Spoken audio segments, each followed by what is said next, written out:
released on the status of leopards in India. Their number exceeds 13,000, most found in MP.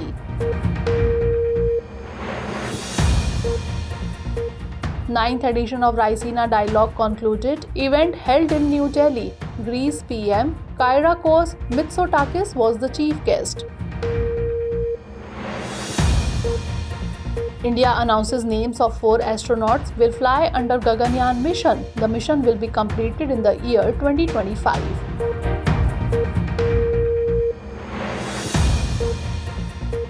First glimpse of Hanuman AI revealed. This AI tool is created by BharatGPT, will work in multiple languages. America lands on the South Pole of the Moon. Odysseus achieved success, will explore the South Pole of the Moon.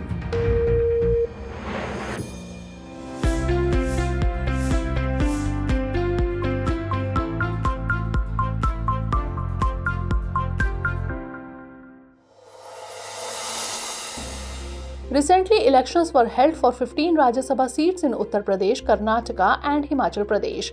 Members of the Rajya Sabha or the upper house are elected for a term of 6 years. 33% of the Rajya Sabha members retire every 2 years, so elections are held every 2 years to fill these seats. Currently, the total number of members in the Rajya Sabha is 245, out of which 233 members are elected from all states. Additionally, 12 members are nominated by the President directly from the fields of arts, literature, sports, science, etc. However, as per the Indian Constitution, the maximum number of members in the Rajya Sabha is fixed at 250. The distribution of Rajya Sabha seats among states is based on their population. For example, Uttar Pradesh has a quota of 31 Rajya Sabha seats, while Goa has only 1 seat. The electoral process for Rajya Sabha members is different from the Lok Sabha. According to the rules, only elected members of the state legislative assemblies can vote in Rajya Sabha elections, who choose Rajya Sabha members through an indirect proportional representation system using the single transferable vote. In this system, the voting power of each legislator is determined by the population of their respective electoral constituencies. For nomination in the Rajya Sabha elections, the consent of at least 10 members is mandatory. To be elected, a candidate needs to receive a specific number of votes, which is called a quota. The determination of the quota is done by dividing the total valid votes by the number of available seats plus 1. In states with more than 1 seat, the initial quota calculation is determined by multiplying the number of legislators by 100, as the value of each legislator's vote is 100. In Rajya Sabha elections, there are some unique rules. For example, only a violet sketch pen provided by the returning officer is acceptable for marking on the ballot paper. In addition, the voting process do not occur within the Rajya Sabha but in respective state legislative assemblies. It is noteworthy that the minimum age to become a member of the Rajya Sabha is 30 years. Recently, the RBI has advised NPCI, that is National Payment Council of India, to examine the request from 197 Communications Limited for UPI. 197 Communications Limited is the parent company of Paytm. Currently, Paytm is not categorized as a third-party application provider, that is TPAP, because UPI transactions are conducted through Paytm Payments Bank. In contrast, 22 entities including Amazon Pay, Google Pay and Phone Pay have TPAP licenses. Let us tell you that TPAP means a third-party application provider entity, which is an entity that provides UPI-compatible apps for end users for UPI-based payments. These applications can be mobile wallets, merchant apps, or any other platform that uses UPI for payments. NPCI, or the National Payments Corporation of India, is the primary organization in India for retail payments and settlement systems. It operates the UPI platform, whereas UPI, or Unified Payments Interface, is a payment system that enables power merchant payments with multiple banking facilities through a single mobile application. It was launched in Mumbai in 2016 by former RBI Governor Dr. Raghuram Rajan. Recently, the 9th edition of Raisina Dialogue has been concluded. This 3-day dialogue was organized in New Delhi from 21st to 23rd February 2024. It was inaugurated by Prime Minister Narendra Modi. Prime Minister of Greece, Kyriakos Mitsotakis, joined the inaugural session as the chief guest. It is worth mentioning that this year's dialogue was based on the theme of Chaturanga: conflict, contest, cooperate and create. Let us tell you that in this edition, more than 2,500 participants from about 115 countries participated in the dialogue. During this 3-day dialogue, the world's decision makers and thought leaders interacted on different formats of 6 thematic pillars, which included: first, tech frontiers, regulations and realities; peace with the planet, invest and innovate; war and peace, armories and asymmetries; decolonizing multilateralism, institutions and inclusion; the post-2030 agenda, people and progress; and defending democracy, society and sovereignty. For your information, let us tell you that Raisina Dialogue is India's major conference on geopolitics and geoeconomics, which is committed to addressing the most challenging issues facing the global community. It is organized every year in New Delhi, in which personalities from politics, business, media, and civil society gather to discuss the situation in the world. It seeks opportunities for collaboration on a wide range of contemporary issues. The dialogue has been organized as a multi-stakeholder inter-regional discussion, in which the head of a state, cabinet ministers, and local government officials are included. It is hosted by the Ministry of External Affairs of India and ORF, that is Observer Research Foundation. Recently, the names of 4 Indian astronauts for India's first manned space mission Gaganyaan have been revealed. These space travelers include Group Captain Prashant Balkrishnan Nair, Group Captain Ajit Krishnan, Group Captain Angad Pratap, and Wing Commander Subhanshu Shukla.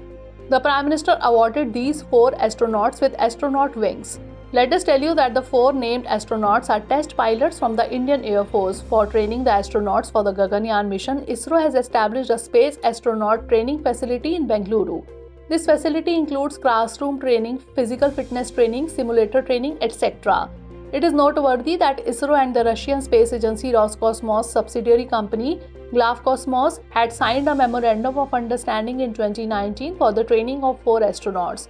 These 4 astronauts were sent to Russia for training in 2020, where they underwent training at the Yuri Gagarin Cosmonaut Training Center until 2021. However, only 3 of them will be selected to participate in the Gaganyaan mission. Let us inform you that Gaganyaan is India's first manned space mission.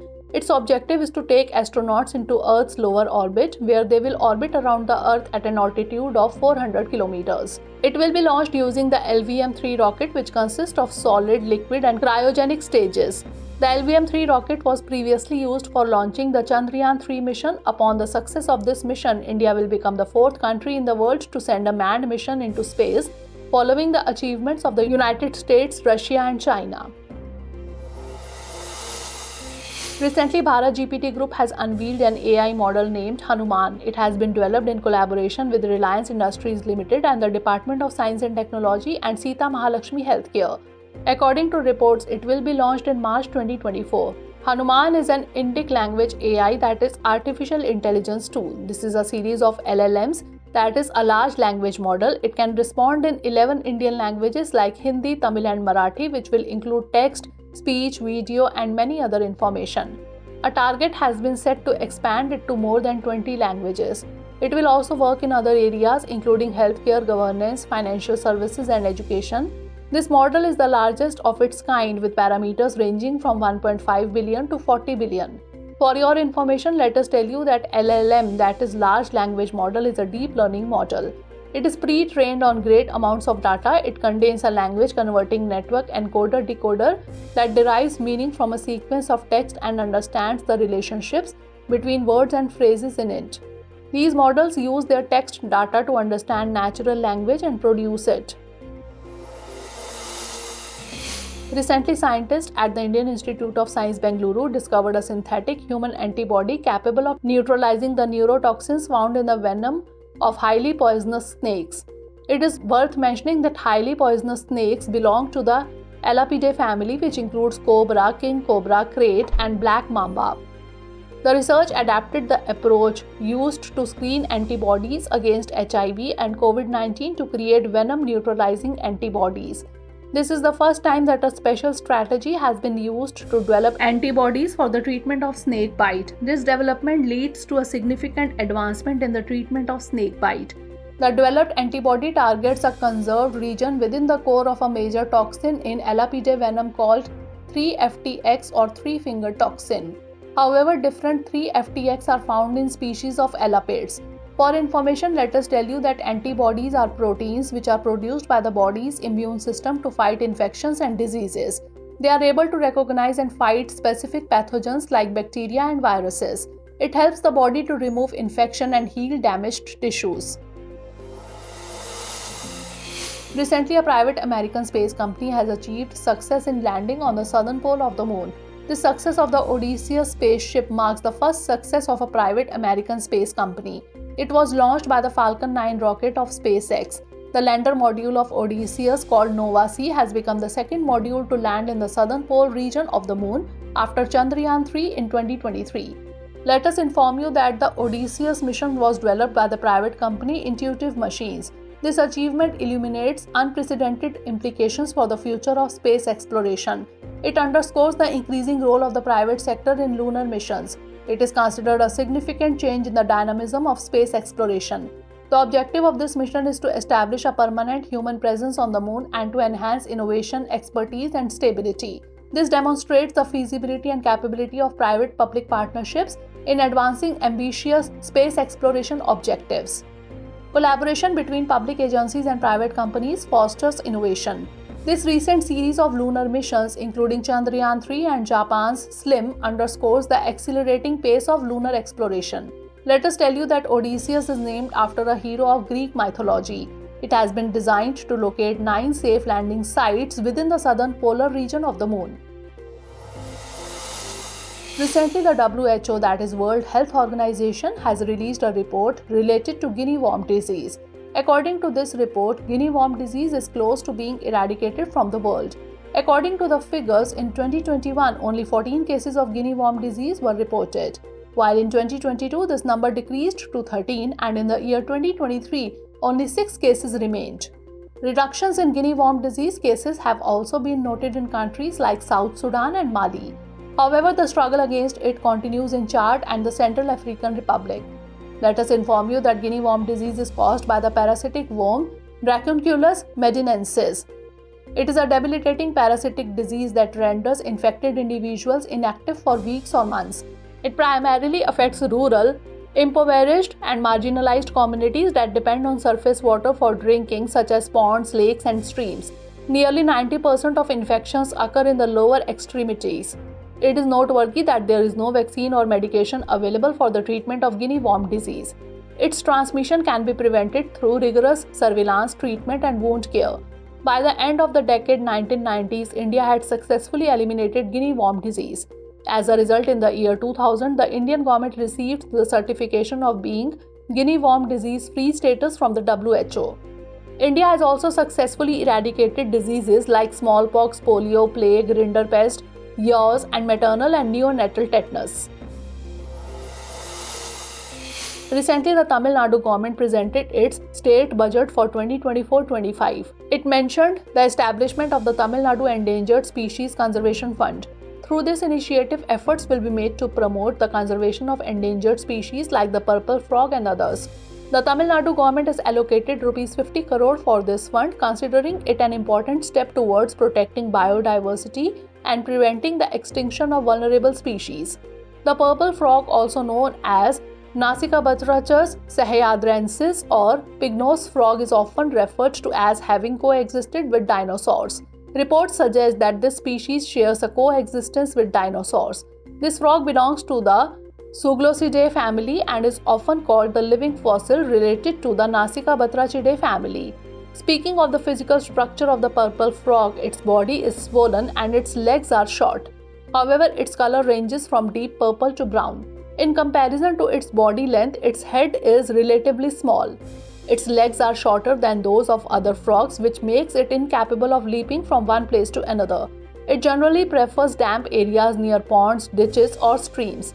It is a native species of the western Ghats of Kerala and Tamil Nadu. In Tamil Nadu, the Annamalai Hills are one of its main habitats.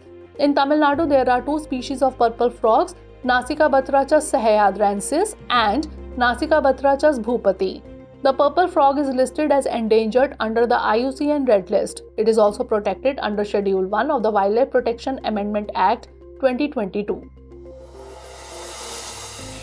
Recently, the first herpetofaunal survey was conducted in the core area of the Mudumalai Tiger Reserve in the state of Tamil Nadu. In this survey, 82 species of reptiles and amphibians were observed.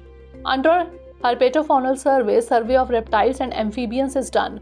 This program was conducted from February 23 to 25 in the Thepakadu, Karguti and Nilakotai forest ranges of the Tiger Reserve. According to officials of the Tiger Reserve, this survey included 51 species of reptiles and 31 species of amphibians. It also revealed records of several species that were not previously documented by researchers of the Mudumalai Tiger Reserve. This survey can assist the Forest Department in implementing species-specific conservation plans for the animals residing in the area, due to which the species of amphibians and reptiles which are becoming endangered or threatened, efforts can be made at the grassroots level to rehabilitate them. Out of the 518 species of snakes found in India, approximately 192 species are endemic. Among these, 26 species are listed as endangered in the IUCN Red List. Endemic species refer to those plants and animals that are found exclusively in a particular region. If we talk about amphibians, approximately 32% of the species found in India are amphibians. The highest amphibian diversity in India is found in the southern Indian states, including 178 species in Kerala, 128 species in Tamil Nadu, and 100 species in Karnataka. Recently, the Ministry of Environment, Forest and Climate Change has released a report on the status of leopards in India. This is the fifth cycle of estimating the leopard population in India, which focuses on forest habitats within 18 tiger states. It has been conducted by the National Tiger Conservation Authority and Wildlife Institute of India in collaboration with state forest departments. This assessment has been prepared on the basis of monitoring of tigers, co-predators, prey and their habitat. In such a situation, if the report is to be believed, then the number of leopards in India is estimated to be 13,874. Whereas in the year 2018, the figure of 12,852 was released. This estimate represents 70% of the population in the leopard's habitat. That does not include the habitats of the Himalayas and semi-arid areas of the country. It is noteworthy that there has been a slight increase in the number of leopards in central India. 8,071 leopards were seen here in the year 2018, while 8,820 leopards were seen in 2022. At the same time, a decline in their numbers has been seen in the Shivalik Hills and the Gangetic Plains. Let us tell you that the highest number of leopards in the country, about 3,907, has been recorded in Madhya Pradesh. After this, 1985 cases have been recorded in Maharashtra, 1,879 in Karnataka, and 1,070 in Tamil Nadu. At the same time, the highest number of leopards in a tiger reserve has been recorded in Nagarjun Sagar Srisailam in Andhra Pradesh. After this, Panna and Satpura of Madhya Pradesh have been registered. For information, let us tell you that leopard is one of the 5 existing species of big cat species. Other big cat species include the lion, jaguar, tiger and snow leopard.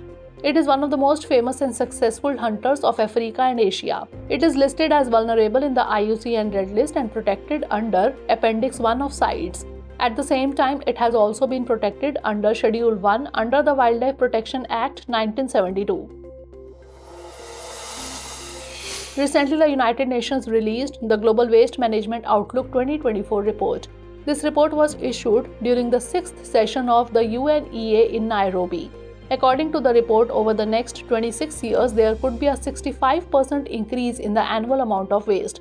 According to the figures for 2023, about 230 crore tons of urban waste is being generated annually globally, which includes waste from households and offices, excluding industrial and other waste.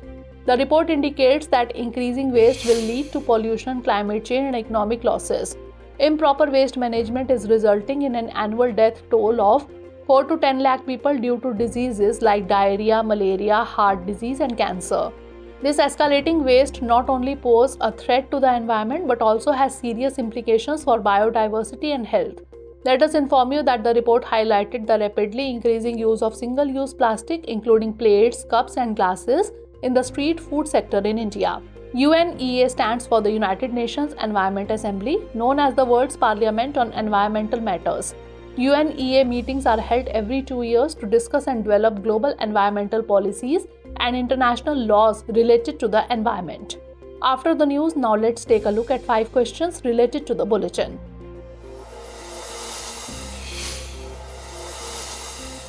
Questions based on today's bulletin are: first question is, consider the following statements with reference to Hanuman AI. 1. It has been manufactured by Tesla. 2. It is a series of large language models. 3. It is capable of giving its feedback in text, speech, video. How many of the above statements are correct? Only 1, only 2, all 3, or none of these? Next question is, consider the following statements with reference to purple frog. 1. It is known as Penrose frog. 2. Its body is swollen and its legs are big. 3. It is protected as endangered under the IUCN list. How many of the above statements are incorrect? Only 1, only 2, all 3, or none of these? Next question is, consider the following statements with reference to Guinea worm disease. 1. This disease is caused by the parasite Dracunculus medinensis worm. 2. This disease spreads through air. 3. For this, WHO has suggested Mosquirix vaccine. How many of the above statements are correct? Only 1, only 2, all 3, or none of these? Next question is, consider the following statements with reference to Gaganyaan mission. 1. This is a joint space mission of India and NASA. 2. It will be launched by the launch vehicle LVM-3 rocket. 3. It will explore the North Pole of the Moon. How many of the above statements are incorrect? Only 1, only 2, all 3, or none of these? Last question is, consider the following statements with reference to Raisina Dialogue 2024. 1. This year Greece PM Kyriakos Mitsotakis was the chief guest. 2. This dialogue is India's major conference on geopolitics and geoeconomics. 3. This dialogue is organized every year in New Delhi. How many of the above statements are correct? Only 1, only 2, all 3, or none of these? Recently, the President appointed former Supreme Court Justice A.M. Khanwilkar as the chairman of the Lokpal. Justices Lingappa Narayan Swamy, Sanjay Yadav, and Ritu Raj were appointed as judicial members. Sushil Chandra, Pankaj Kumar, and Ajay Tirke were appointed as non-judicial members of the Lokpal. The Lokpal has the authority to investigate cases related to corruption against public officials, including the Prime Minister, Cabinet Ministers, Members of Parliament, and Group A officers. The Lokpal and Lok Ayuks Act was passed in 2013. Under Section 4 of this Act, the appointment of the chairman and members is recommended by a selection committee and appointed by the President. Previously, Justice P.C. Ghosh was appointed as the Lokpal chairman in 2019. Recently, the 2 units of the Adani Group's ammunition and missile manufacturing premises in the private sector were unveiled. The inauguration was done by Army Chief General Manoj Pandey and Uttar Pradesh Chief Minister Yogi Adityanath. Adani Defence and Aerospace believe that the Kanpur premises is one of the largest integrated explosive manufacturing premises in South Asia. It will produce high-quality small, medium and large caliber explosives for armed forces, paramilitary forces and police. However, the production of small caliber explosives has already begun.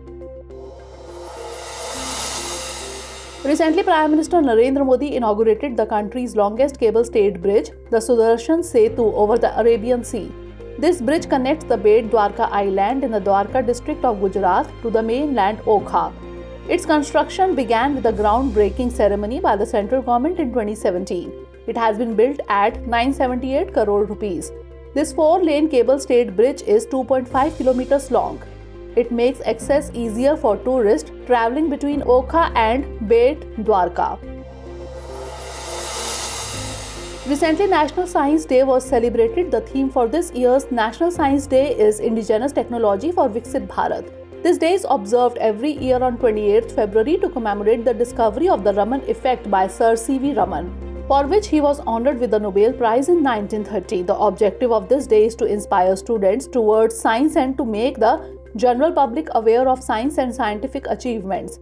The Government of India designated 28th February as National Science Day in 1986. On this occasion, theme-based science communication activities are conducted throughout the country.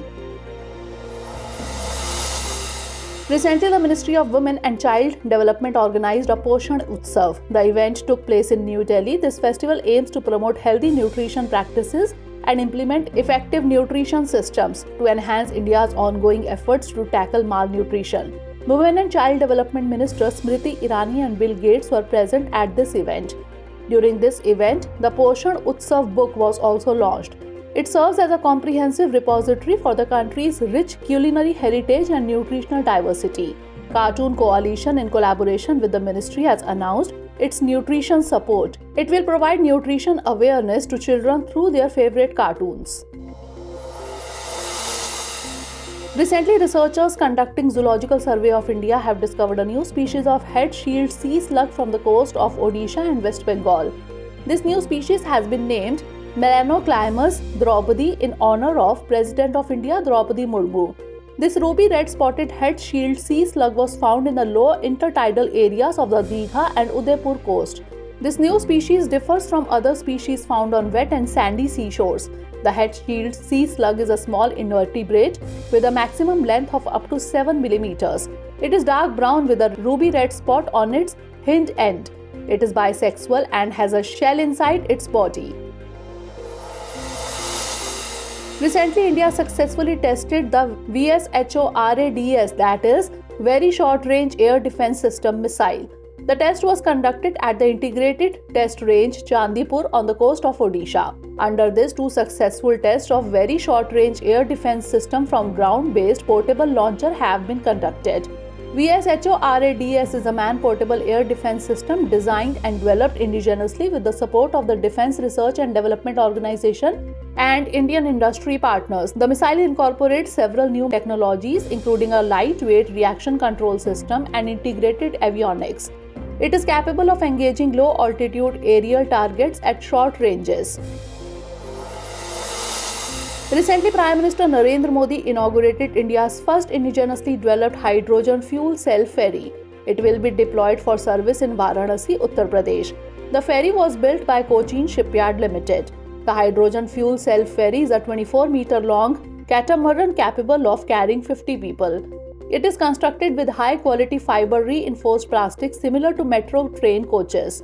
The vessel operates on hydrogen fuel stored in cylinders. There are 5 hydrogen cylinders on board capable of carrying 40 kilograms of hydrogen and supporting 8 hours of operation. Additionally, the ferry is equipped with a 3-kilowatt solar panel.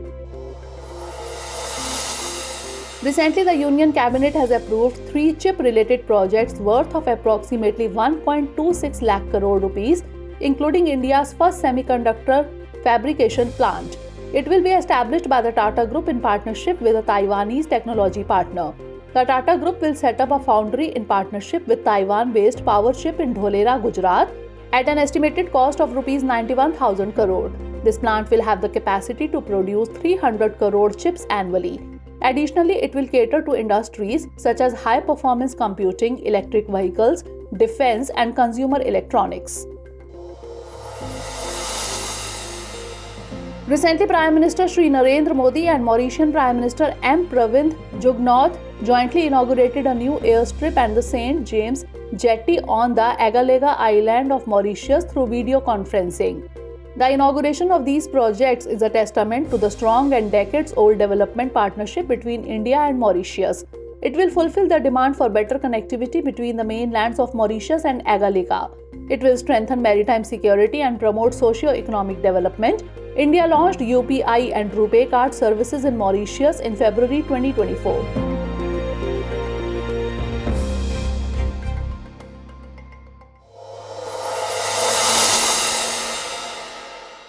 For more informative content, like, share and subscribe, and do not forget to press the bell icon to get the notifications.